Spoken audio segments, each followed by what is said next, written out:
I've been called many things in my life: father, husband, physical therapist, coach, an idiot, teacher, woodworker, and recently an artist.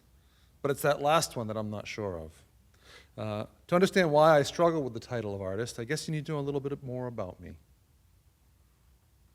I grew up in Westbrook with my parents, two younger brothers. My father was a welder, my mother a nurse. The arts were not part of our life. We had minimal home decorations. We didn't listen to the radio. We didn't read much. Playing outside, sports, chores, and TV were our entertainment. I remember trying to draw and sing. I also remember being teased about it by my brothers and friends, and that ended my creative explorations. In school, I saw pictures of famous paintings, read poetry and classic novels, even enjoyed a few of them, but I was never interested in learning more about the arts than I had to. Studied physical therapy in college and did my best to avoid any art classes. It is not an understatement to say that I have spent most of my life avoiding artistic endeavors. My children's involvement in theater and choral groups was my first exposure to the arts, and I really didn't enjoy it when they weren't involved. In 1993, my wife and I bought our home in Unity. Being good frugal Mainers, we learned how to fix and build our home. Our first project was finishing our basement. We didn't know what we were doing, but 25 years later, the basement is still the primary family area in our home. My first shop was in the unfinished part of that basement. It was about 10 feet long and 8 feet wide, and this is where I began to learn about woodworking.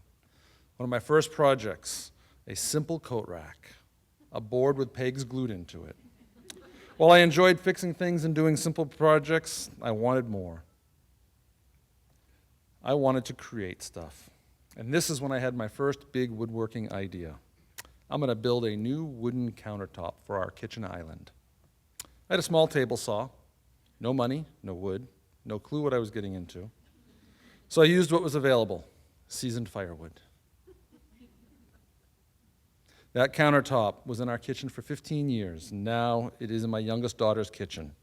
I was hooked. I started reading and learning, and I made a few nice things, and lots of kindling. I started building furniture, a kitchen pedestal table, a dresser, and other pieces, but always from plans. From there, I started making my own furniture, reproductions using pictures as guides. Now I draw up and make furniture from my own plans. I like making furniture in a style that I call refined rustic. It's a melding of between rustic and fine woodworking, using a combination of woods and styles that generally don't go together. I've always been one to explore and challenge myself to learn new things. I learned how to make bentwood rings. To improve my tools without breaking the bank, I learned to restore old, rusty, non-functioning tools. It was pretty inexpensive. My first tool was a lathe. Learning to make bowls on the lathe wasn't that hard. Learning to do it well was. And I made it even harder by being thrifty. Rather than buying wood, I used whatever wood was available. Rotten, dead, soft. The only important trait, it was free.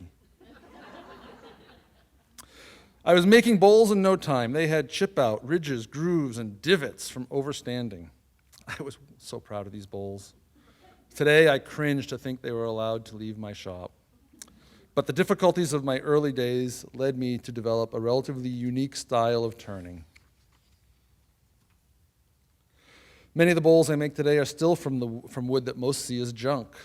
My best bowls have holes from where the bark grew into the tree and varied colors from spalting and grub holes, and an occasional grub as well. They're not functional for salad, but they do stand out in a crowd. Between making furniture and turning on the lathe, I'd built up quite a collection, and my wife suggested I start selling. It was an exciting idea and really scary. After a short period of consideration, 3 years or so, one-of-a-kind woodcraft was born. Over the past 2.5 years, we've traveled throughout the Northeast to about 5 juried arts and crafts shows per year.